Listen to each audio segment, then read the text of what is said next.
Good morning. Hi, it is Sandy. Welcome back to my weekly 5-minute faith life vlog. Today brings us episode 30. 30! So I'm so excited to tell you about something really wild that happened at church last Sunday. But first, on my way to church last Sunday, I opened the car door into my face. So isn't she pretty? Okay, that's out of the way. So I get to church last Sunday, and remember, I go to a non-denominational Christian church, and it's called Vineyard. It's in Evanston. One Catholic habit that I haven't dropped, and I don't want to drop it, is kneeling. After taking communion, kneeling and just spending a few quiet, intimate moments with Jesus.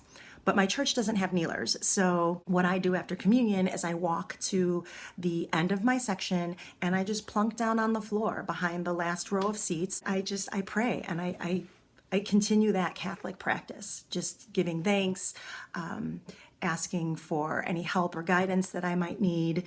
And this particular Sunday, I was asking for help and guidance regarding the client I just took on. You can find out all about her in last week's episode 29, Moving the Goalposts. But yeah, I found myself admitting fear and also asking him to just heighten those natural qualities in me: awareness, cleverness, ingenuity, creativity, to really connect with her and really be a good thing for her. And I was also asking for forgiveness. Jesus, I know I need reassurance all the time, but could you kind of give me some more reassurance? So I wrap up my prayers, I go back to my seat, and the communion music is still lightly playing in the background.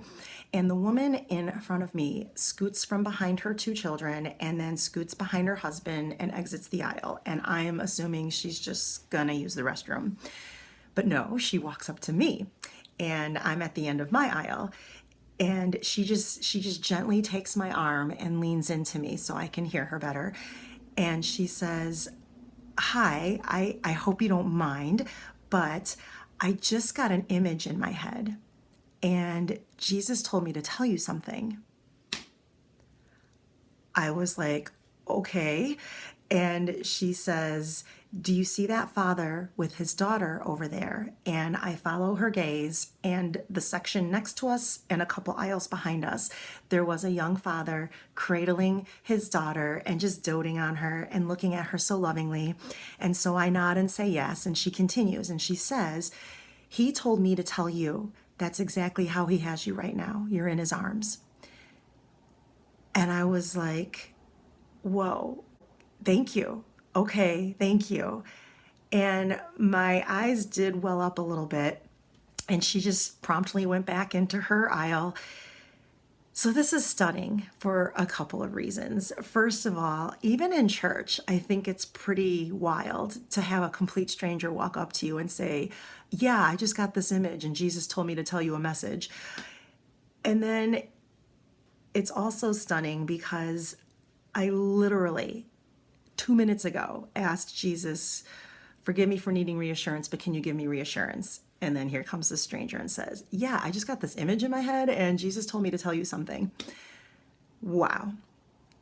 And when I say it's wild, I mean, I'm not mocking it. Not at all am I mocking it. I'm just acknowledging that that's kind of a crazy thing to have happen. But it was a beautiful thing to have happen. And even now I'm like, Jesus, was that really you? And forgive me again. Par for the course. I'm always asking for forgiveness, but that's just my human nature. Anyway, what do you think, right? Please share your thoughts, your comments, your personal stories if something similar happened to you. I'm going to leave it there. That's all I have to say. No, 86 that. I feel so special because that happened. But that's the thing. We are all special. We are all special in the eyes of God. We just have to lean into it. We have to seek it. We have to invite it. Do you see that father over there cradling his child? That is how Jesus has you right now. That's it. Have an amazing Thursday. I hope you come back next week, not for my glory, but for God's. God bless and bye.